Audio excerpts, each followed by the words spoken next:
وَإِذْ قَالَ إِبْرَاهِيمُ رَبِّ أَرِنِي كَيْفَ تُحْيِي الْمَوْتَى قَالَ أَوَلَمْ تُؤْمِنْ قَالَ بَلَى وَلَكِنْ لِيَطْمَئِنَّ قَلْبِي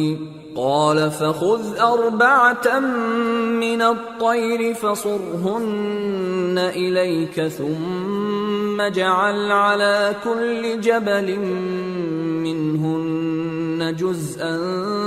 ثُمَّ ادْعُهُنَّ يَأْتِينَكَ سَعْيًا وَاعْلَمْ أَنَّ اللَّهَ عَزِيزٌ حَكِيمٌ۔ اور جب ابراہیم نے اللہ سے عرض کیا کہ اے پروردگار مجھے دکھا کہ تو مردوں کو کیوں کر زندہ کرے گا، اللہ نے فرمایا کیا تم نے اس بات کا یقین نہیں کیا؟ انہوں نے کہا کیوں نہیں، لیکن میں دیکھنا اس لیے چاہتا ہوں کہ میرا دل اطمینان کامل حاصل کر لے۔ فرمایا کہ 4 پرندے لے لو، پھر ان کو اپنے سے ہلا لو اور ان کے ٹکڑے ٹکڑے کر دو، پھر ان کا ایک ایک ٹکڑا ہر ایک پہاڑ پر رکھ دو، پھر ان کو بلاؤ تو وہ تمہارے پاس دوڑتے چلے آئیں گے، اور جان رکھو کہ اللہ غالب ہے، صاحب حکمت ہے۔